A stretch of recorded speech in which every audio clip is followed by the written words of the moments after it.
Okay, so next we have renewable resources. हमने कहा था इन्वायरमेंट में दो तरह के रिसोर्सेज एग्जिस्ट करते हैं, renewable and non renewable. Renewable resources को हम अब डिस्कस करेंगे अपने लेक्चर के अंदर। अब रीन्यूएबल रिसोर्सेज कौन से हैं? अगेन इसको डिफाइन करेंगे। The resources that are recycled in nature and can be used again and again are called renewable resources. इसमें एक एग्जांपल है एयर। एयर एक रीन्यूएबल रिसोर्स है। एयर क्या है, इसकी डेफिनेशन है जी हमारे पास, the thick blanket of atmosphere which spans several thousand kilometres in thickness is called air. ये हमारी सराउंडिंग में अर्थ के ऊपर जितना भी एक ब्लैंकेट है गैसेस का, ये बेसिकली एयर कहलाता है।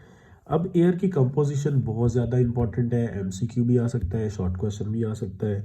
इसमें नाइट्रोजन 79% है, मॉलिक्यूलर नाइट्रोजन, ऑक्सीजन 20% है, कार्बन डाइऑक्साइड इसमें 0.03% है, और ट्रेसेस ऑफ इनर्ट गैसेज हैं जिनको हम नोबल गैसेस भी कहते हैं। सिग्निफिकेंस क्या है एयर की? Air is a source of oxygen used in respiration. Aerobic respiration में ऑक्सीजन यूज होती है और उसका सोर्स है। And again carbon dioxide and nitrogen are raw material for making food and other substances for living organisms.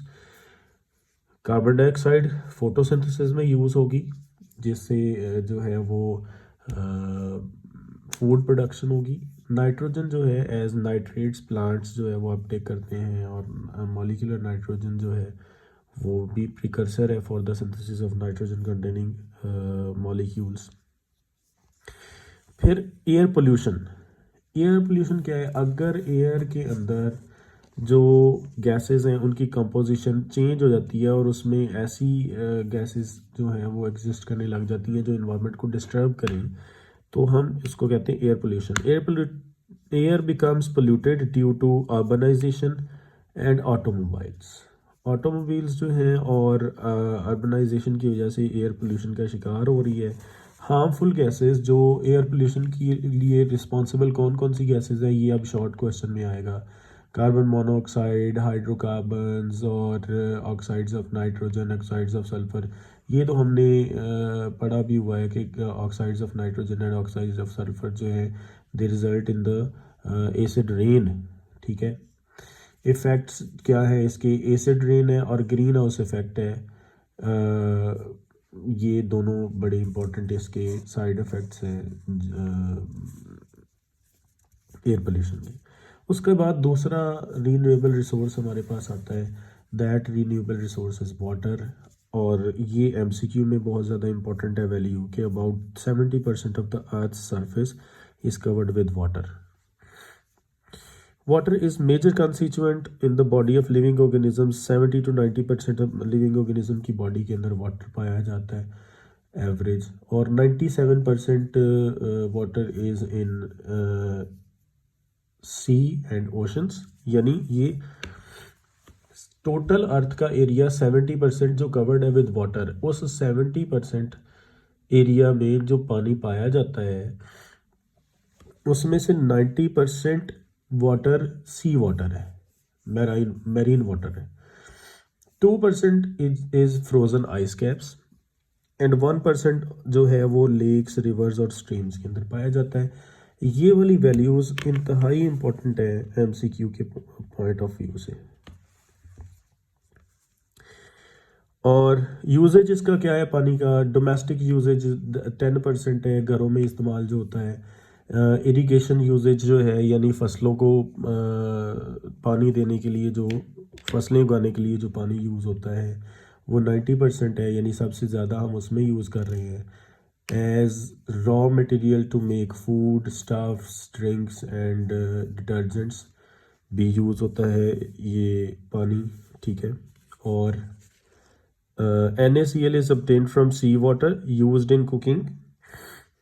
C water जो है उससे हमें सोडियम क्लोराइड भी मिलता है और कुकिंग में यूज़ होता है। मेकिंग केमिकल्स जैसे NaOH बनाने के लिए, सोडियम हाइड्रोक्साइड और क्लोरीन गैस बनाने के लिए इस्तेमाल होता है NaCl। और water pollution, industrial waste are very toxic and pollute water. They kill micro organisms, degrade rivers and lakes, they then make them unfit for life. Land और soil तीसरा रिसोर्स है जो इन्वायरमेंट के अंदर एग्जिस्ट करता है, land और soil. अब सॉइल की डेफिनेशन शॉर्ट क्वेश्चन है, बहुत ज़्यादा इंपॉर्टेंट, और इसकी composition. The upper layer of earth crust is known as soil. Earth crust जो है उसकी अपर लेयर सॉइल कहलाती है, पहली बात। और इसकी कंपोजिशन क्या है, इसमें सॉइल पार्टिकल्स हैं, सॉइल एयर है। सॉइल के अंदर आपको पता है कि एयर स्पेसेस होती हैं और उनके अंदर एयर पाई जाती है। सॉइल ऑर्गेनिजम्स हैं, सॉइल वाटर है, इनऑर्गेनिक एंड ऑर्गेनिक मैटर है, ठीक है। तो ये सारा कुछ जो है वो सॉइल के अंदर पाया जाता है, ये कंपोजिशन ऑफ सॉइल है। What is the significance of soil? Significance of soil जो है वो सबसे पहली बात तो ये है कि प्लांट्स को एनकरेज और न्यूट्रिएंट्स और वाटर सप्लाई जो है वो सॉइल से ही मिलती है। हम और मेजर सोर्स ऑफ फूड जो हमारा है वो प्लांट्स से आ रहा है। सो प्रोवाइड्स फर्म एनकरेज, यानी अटैचमेंट साइट प्रोवाइड करती है प्लांट्स को, ठीक है। और वाटर प्रोवाइड करती है, इनऑर्गेनिक और ऑर्गेनिक न्यूट्रिएंट्स प्रोवाइड करती है प्लांट्स को सॉइल, ठीक है। अब उसके बाद क्वेश्चन ये है कि ह्यूमन यूजेज में सॉइल कैसे आ रही है। तो ह्यूमन जो है एक टेरेस्ट्रियल एनिमल है, लिविंग ऑन लैंड, लैंड के ऊपर रह रहा है, ठीक है। और 30% ऑफ द अर्थ सरफेस जो है वो लैंड है, ये एमसीक्यू में आएगा। हमें पता है, हमने अभी पीछे पढ़ा है कि 70% वाटर, सरफेस अर्थ की जो है वो 70% वाटर से कवर्ड है, और यानी 70% वाटर है और 30% जो है वो खुश्की है, टेरेस्ट्रियल इन्वायरमेंट है। Increasing water pollution makes more use of, increasing human population makes more use of land, यानी जैसे जैसे ह्यूमन पॉपुलेशन बढ़ेगी वैसे वैसे जो है वो लैंड का यूज़ ज़्यादा से ज़्यादा होता जाएगा, क्योंकि ह्यूमन लैंड के ऊपर रहेंगे। 11% of the land is under cultivation, इंतहाई इंपॉर्टेंट एमसीक्यू है।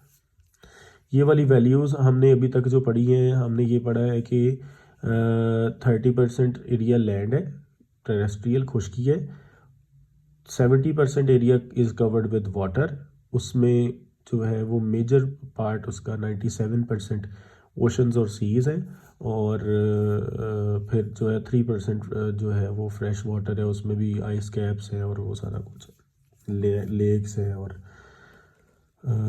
रिवर्स हैं और पॉन्ड्स हैं। और 11% लैंड जो है दैट इज़ कल्टिवेटेड, यानी अंडर कल्टिवेशन है, जिसके ऊपर फसलें उगाई जाती हैं। मिसयूज़ और एब्यूज़, सॉइल का मिसयूज़ क्या कर रहा है इंसान। Excessive cropping causes mineral depletion in soil. जब एक ज़मीन के ऊपर आप बार बार फसलें उगाते जाते हैं तो फसलें यानी प्लांट्स उस सॉइल के अंदर से न्यूट्रिएंट्स या मिनरल्स को एब्जॉर्ब करते रहते हैं, जिससे उस सॉइल में न्यूट्रिएंट की डिप्लेशन हो जाती है, न्यूट्रिएंट्स कम पड़ जाते हैं। Abuse of soil causes soil erosion. Soil erosion का क्या मतलब है, सॉइल की जो ऊपर वाली सरखेज़ लेयर्स हैं उनकी डिग्रेडेशन होना, ब्रेक डाउन होना। Poor agricultural practices and harmful practices. Extensive grazing, grazing बहुत ज़्यादा होना। एक्सटेंसिव ग्रेजिंग जो है वो एक नुकसानदेह चीज़ है, जो इवन उससे अर्थ जो है वो बैरन लैंड में भी, लैंड जो है वो बैरन लैंड में भी कन्वर्ट हो सकती है। लीचिंग है, रैपिड अर्बनाइजेशन है, और यूज़ ऑफ केमिकल्स है, जैसे फर्टिलाइजर्स का अनकंट्रोल्ड यूज़ हो रहा है, पेस्टिसाइड्स जो है वो यूज़ हो रही हैं, और हर्बिसाइड्स यूज़ हो रही हैं। हर्बिसाइड्स वो केमिकल्स होंगे जो हम वीड्स वगैरह को किल करने के लिए इस्तेमाल करेंगे। Another major source is wild life. Wild life बहुत अहम रिसोर्स है जो हमारे इन्वायरमेंट के अंदर एग्जिस्ट कर रहा है। The term wildlife refers to non-domesticated animals and non-domestic plants. तो इसमें दोनों आते हैं, वाइल्ड लाइफ में प्लांट्स भी आते हैं और एनिमल्स भी आते हैं, ठीक है। Game animals and plants have been major source of food for human के लिए फूड का सोर्स रहे हैं। वाइल्ड लाइफ में पाए जाने वाले जानदार। Natural balance. अब वाइल्ड लाइफ जो है एक कुदरती इकोसिस्टम है और ये बैलेंस क्रिएट करती है हमारे एनवायरनमेंट के अंदर। All living organisms are interdependent. There is a delicate balance between organisms and its environment. Human intervention. अब ह्यूमन ने वाइल्ड लाइफ को बहुत ज़्यादा डिस्टर्ब किया। वाइल्ड लाइफ जो है उसको शिकार किया, प्रेडेशन की, यानी हंटिंग जो है वो इंसान करता रहा, जिसकी वजह से बहुत सारी स्पीशीज़ आज एनिमल्स की जो है वो एक्सटिंक्ट हो चुकी हैं। जंगलात को काटा, डिफॉरेस्टेशन की, उससे भी बहुत सारी स्पीशीज़ जो हैं उसको नुकसान पहुंचा, क्योंकि जंगलात जो हैं they are habitat for wild life. Man has been disturbing wildlife since long. Man's decisions on usefulness and harmfulness of wildlife has led to severe disturbance. And effects क्या हुए? एक्सटेंशन हुई, बहुत सारी स्पीशीज़ एक्सटिंक्ट हो गई, वैसे ही ख़त्म हो गई। Many animals and plants have become extinct, और बहुत सारे इंडेंजर्ड हो गए हैं। Many animals are at words of extinction due to the reduction in their number, यानी वो ऑलमोस्ट ख़त्म होने के करीब है, इंडेंजर्ड हो चुकी है। अच्छा जी, उसके बाद वाइल्ड लाइफ जो है is a renewable resource at it can be non renewable in case of swear human intervention. याद रखें, रीन्यूएबल रिसोर्स हमने पढ़ा है कि ऐसा रिसोर्स होता है जो रिसाइकल होता है कुदरती तौर पर और ख़त्म नहीं होता। लेकिन एक रीन्यूएबल रिसोर्स उस वक्त नॉन रीन्यूएबल में कन्वर्ट हो जाएगा और इन्वायरमेंट से ख़त्म होना स्टार्ट हो जाएगा जब उसके रिसाइकल होने की रफ्तार जो है उससे ज़्यादा आप उसकी कंजम्पशन कर दोगे, या उसकी डिस्टर्बेंस उससे ज़्यादा होना स्टार्ट हो जाएगी। ठीक है, तो then it becomes non renewable. For example wild life जो है वो नॉन रीन्यूएबल हो जाएगा अगर हम उसको बहुत ज़्यादा डिस्टर्ब कर देते हैं। उतनी जानदारों की प्रोडक्शन नहीं होगी, रिप्रोडक्शन की रेट्स नहीं होंगे जितना हम उनको जो है वो फॉर एग्ज़ाम्पल किल करते जाएंगे या वो ख़त्म होते जाएंगे। प्रिवेंटिव मेजर्स क्या है वाइल्ड लाइफ को सेव करने के या कंजर्व करने के? Water reserves where fishing is prohibited have been set to protect marine life. Wildlife conservation parks should be developed. Rare species should be kept in zoo to help them interbreed. यानी जो rare species हैं उनको protected areas में रखा जाए ताकि उनकी hunting मज़ीद ना हो जाए और वो जो बचे हुए जानदार हैं वही कहीं किल ना हो जाए। और हर मुमकिन कोशिश ये करनी चाहिए कि जो जानदार हैं उनको सेव किया जाए और उनकी हंटिंग ना हो और उनको किसी भी तरह से उनकी जो रेयर स्पीशीज़ हैं उनको बचाया जाए, इंटरब्रीड करने के मौके दिए जाए उनको। Effects on food chain. अब फूड चेन के ऊपर क्या इफेक्ट्स हैं? Without wild life food chain may be distributed to an extent disturbed to an extent that it would be difficult to maintain balance।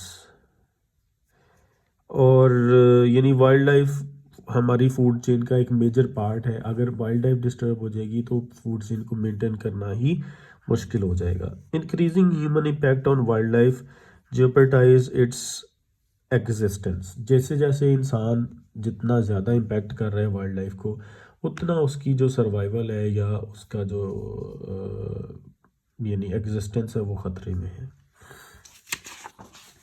Okay जी, next we have energy resources कि हमारे पास resources of energy जो है वो क्या है, कितने sources of energy जो है वो एग्जिस्ट कर रहे हैं हमारे पास। Like other natural resources, the energy resources may be classified as exhaustible and inexhaustible. यानी exhaustible क्या है? The energy resources available in limited amounts are called exhaustible, यानी जिनके खदशा है कि वो बहुत जल्द ख़त्म हो जाएंगी वो exhaustible है। जैसे कि दे मे डिप्लेट सूनर और लेटर, ऑयल गैस और कोल वगैरह जो है वो एग्जॉस्टेबल रिसोर्सेज में आते हैं, एनर्जी रिसोर्सेज में आते हैं एग्जॉस्टेबल। और inexhaustible the energy resources which are never depleted and are called inexhaustible resources, जिसमें सोलर एनर्जी है, वेव एंड टाइड्स हैं, विंड है, बायोमास है, फॉलिंग वाटर है, जियोथर्मल एनर्जी है, इन सब को हम डिस्कस करते हैं। सबसे पहले हमारे पास फॉसल फ्यूल्स हैं जो कि एग्जॉस्टेबल रिसोर्सेज एनर्जी रिसोर्सेज में आते हैं। Fossil fuels include oil gas and coal. पहली बात तो ये है कि आपको ये पता होना चाहिए फॉसल फ्यूल्स में है क्या क्या चीज़ें, ऑयल गैस और कोल। 95% of our daily energy requirement is met from fossil fuels। ये MCQ में आएगा कि हमारी डेली एनर्जी रिक्वायरमेंट का कितने परसेंट फॉसल फ्यूल्स से आ रहा है, तो it is 95%। Fossil fuels are the remains of past animals and plants which became buried in deeper layers। अब फॉसल फ्यूल्स कैसे बनते हैं, ये पहले भी बातें जो है वो बहुत बार डिफरेंट लेवल्स के ऊपर डिस्कस होती हैं कि फॉसल फ्यूल्स एक्चुअली तब बनते हैं जब डेड बॉडीज़ जानदारों की जो है वो अर्थ की डीपर लेयर्स में चली जाती हैं और फिर वहाँ पे हाई प्रेशर और टेम्परेचर की वजह से वो फॉसिलाइज हो जाती हैं।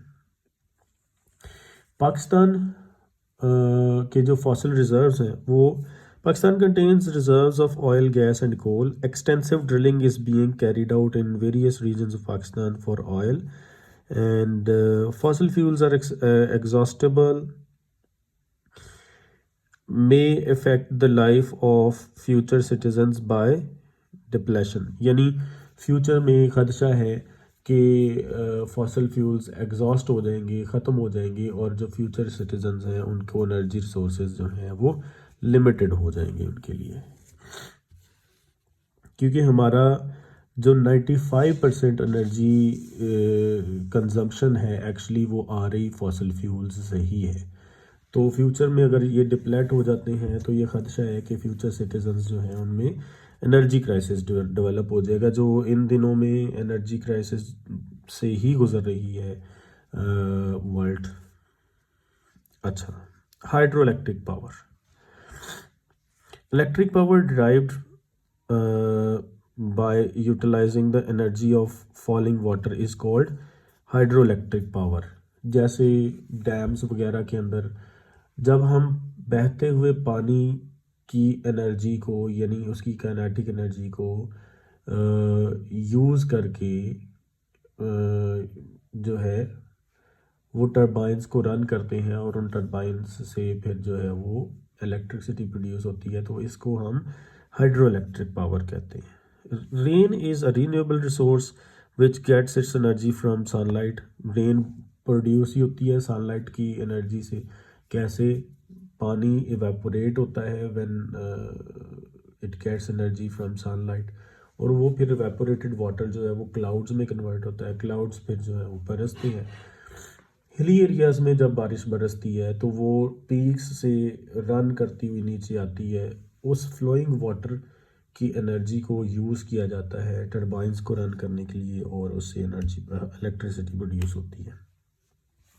Rain on hilly areas has high gravitational potential energy. As rain falls it gains kinetic energy. जैसे जैसे रेन जो है वो पीक्स से नीचे को आती है तो जाहिर है उसका फ्लो बढ़ता है पानी का, तो यानी वो काइनेटिक एनर्जी, मूविंग वाटर की एनर्जी काइनेटिक एनर्जी होगी, बढ़ती जाएगी। Kinetic energy of water is use to run turbines at the base of dams.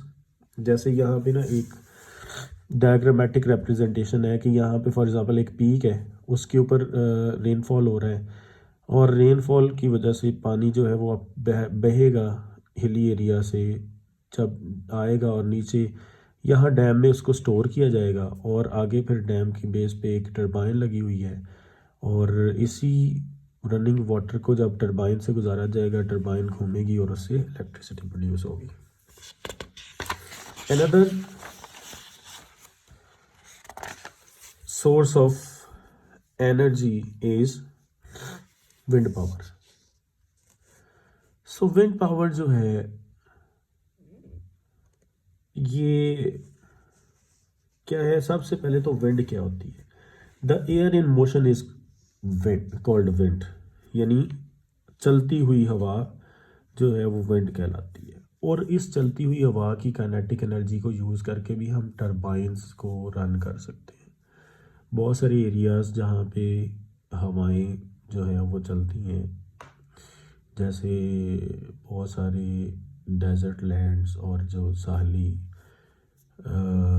Areas हैं वहाँ पे विंड टरबाइंस लगाई जाती हैं। उन विंड टरबाइंस को रन करती है विंड जब चलती है वहाँ पे। तो sun heats different parts of the earth unevenly.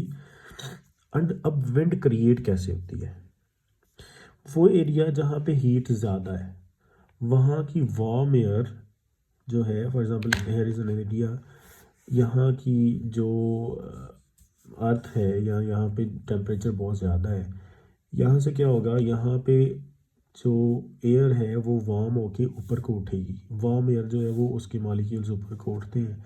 जब ऊपर को उठते हैं यहाँ पे एयर का एक गैप क्रिएट हो जाएगा।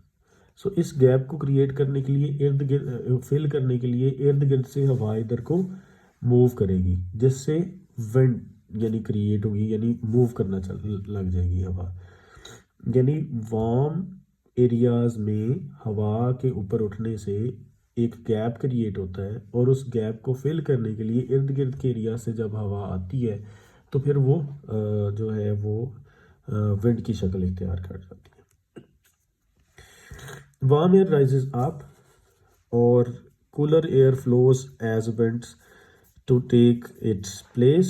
Different temperature at different places creates high pressure and low pressure areas. Air flows from area of high pressure to area of low pressure. ठीक है। विंड मिल्स क्या है, ये वही टरबाइंस हैं जो चलती हुई हवा से घूमती हैं और इलेक्ट्रिसिटी प्रोड्यूस करती हैं। Derive the generator to produce electricity. Benefits क्या है इसके विंड पावर के, no cost, no air pollution. Drawbacks क्या है, when wind stops windmills stop working and windmill have to build in areas in large numbers in areas of strong and steady winds. सो एक तो large number में wind mills जो है वो हमें बनानी पड़ेंगी और फिर उन एरियाज़ में इंस्टॉल करनी पड़ेंगी जहाँ पे फ्लो ऑफ एयर जो है वो रहता है, कंटिन्यूस रहता है, यानी उसमें गैप नहीं होता। टाइडल पावर क्या है, समंदर में पैदा होने वाली जो वेव्स हैं पानी की, उससे जो हासिल होने वाली एनर्जी है, that will be called as tidal power. So rise and fall of sea water is known as tide. और कॉज क्या है इसका, mainly cause due to gravitational pull of moon. ये एमसीक्यू में आएगा। टाइड्स जो हैं वो mainly gravitational pull of moon की वजह से प्रोड्यूस होती हैं। To lesser extent due to gravitational pull of sun. Usage. So differences in water height are used in electric power stations to generate electricity. Working कैसे है, tidal power stations have tidal barrages. Tidal barrages जो है वो समंदर के अंदर बनाए जाते हैं। जब टाइड्स उनके ऊपर से गुजरती हैं तो यानी उनसे टकराती हैं तो वहाँ पे इलेक्ट्रिसिटी प्रोड्यूस होती है। Water tidal water moving cross barrages turns the turbines. Turbines में टाइड्स की एनर्जी जो है वो यूज़ करके इलेक्ट्रिसिटी प्रोड्यूस होती है। Turning of turbines generates electricity. Okay, उसके बाद है nuclear energy, very important in short questions. Nuclear energy वो एनर्जी है जो न्यूक्लियर रिएक्टर्स जो हैं उनमें प्रोड्यूस की जाती है। Energy gain through nuclear fission reactions is called nuclear energy. Working कैसे है, हैवी एलिमेंट्स जैसे रेडियो एक्टिव एलिमेंट्स जो हैं are used in nuclear reactors to generate large amounts of heat energy through nuclear fission reactions. ये पहले भी हमने बात की हुई है, फिशन रिएक्शंस क्या होते हैं, यानी हाई जो रेडियो एक्टिव एलिमेंट्स हैं जब उनकी ब्रेक डाउन होती है तो उससे जो इन रिएक्शंस को हम फिशन रिएक्शंस कहते हैं। Now we have another point from nuclear energy, the heat released through fission reactions is used to convert water into steam. Steam is ultimately used to run turbines to produce electricity. यानी जो nuclear reactors में produce होने वाली heat है उससे water को steam में convert किया जाता है और फिर वो स्टीम जो है वो हाई प्रेशर पे टरबाइंस के ऊपर गिराई जाती है और उससे फिर टरबाइंस घूमती हैं और इलेक्ट्रिसिटी प्रोड्यूस होती है। बेनिफिट्स क्या है? No waste gases are produced in this energy. और ड्रॉबैक्स क्या है? न्यूक्लियर रिएक्टर्स वर्क ओनली और लास्ट ओनली फॉर 30 ईयर्स। ये बहुत ज़्यादा इंपॉर्टेंट MCQ है कि एक न्यूक्लियर रिएक्टर जो हम एस्टेब्लिश करते हैं वो तकरीबन 30 साल के लिए वर्किंग कंडीशन में रहता है। उसके बाद हमें उसको रीन्यू करना पड़ता है, उसमें रेनोवेशन करनी पड़ती है और उसमें यानी मेंटेनेंस की प्रोसेसेस करने पड़ते हैं, फिर उसको हम चला सकते हैं। Strict safety measures have to be taken to avoid to avoid radiation pollution. Geothermal energy, geothermal energy जो है वो एनर्जी है जो थर्मल एनर्जी यानी हीट एनर्जी, जियोथर्मल एनर्जी ऐसी हीट एनर्जी जो अर्थ से ऑब्टेन हो। सो अर्थ की डीपर लेयर्स में या अर्थ के कोर में मोल्टन मैटर पड़ा हुआ है जो जिसको हम लावा कहते हैं। वो लावा आतिशफशां की शक्ल में जब सरफेस ऑफ अर्थ के ऊपर आता है तो वहाँ से फिर हम उसको उसकी हीट को यूज़ करके तो एनर्जी हासिल कर सकते हैं। The natural heat energy trapped underground is called geothermal energy. Geothermal energy escapes in the form of volcanoes, hot springs, and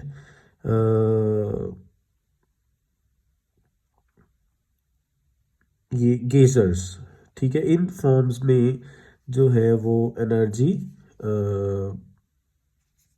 surface of the geothermal energy जो है वो सरफेस ऑफ अर्थ के ऊपर अपीयर होती है। अब लोकेशन क्या है मेनली दुनिया में जहाँ पे जियोथर्मल एनर्जी यानी वॉल्केनोज वगैरह एग्जिस्ट करते हैं? Hot water springs are located in different areas of earth such as New Zealand and Iceland में ज़्यादातर पाए जाते हैं हॉट वाटर स्प्रिंग्स। बेनिफिट्स क्या हैं जियोथर्मल एनर्जी के? Geothermal energy is free of cost. पहले नंबर पे तो ये फ्री ऑफ कॉस्ट है। It last for a long period of time, long period of time के लिए रहती है। ड्रॉबैक्स क्या है? ड्रॉबैक्स ये है कि जो जियोथर्मल एनर्जी की साइट्स हैं, वॉल्केनोज वगैरह हैं, वो जाहिर है उसके इर्द गिर्द तो कोई पॉपुलेशन नहीं होगी क्योंकि वॉल्केनोज इटसेल्फ एक थ्रेट है टू द ह्यूमन के एग्जिस्टेंस के लिए। तो वहाँ से जो ह्यूमन पॉपुलेशंस हैं वो बहुत दूर रहती हैं। सो वॉल्केनोज या ये जियोथर्मल एनर्जी की जो साइट्स हैं वहाँ से पॉपुलेशंस के दूर होने की वजह से सप्लाई ऑफ एनर्जी पॉपुलेशन को देना ये थोड़ा सा इम्प्रैक्टिकल हो जाता है।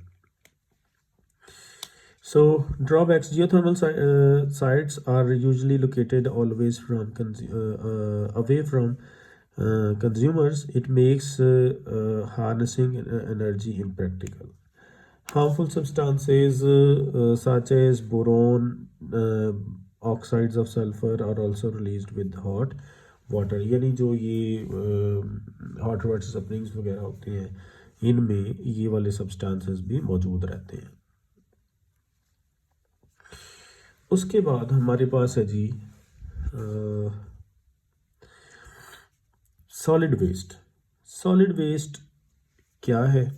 सॉलिड वेस्ट बेसिकली हर वो वेस्टेज है जो सॉलिड फॉर्म में एग्जिस्ट करता है, जैसे कोई भी चीज़ जो हम डिस्कार्ड करते हैं, हाउस होल्ड के जितने भी ट्रैशेस हैं वो सब इसमें आते हैं। प्लास्टिक और trash, paper, agriculture, industrial waste वगैरह ये सब सॉलिड वेस्ट का हिस्सा है।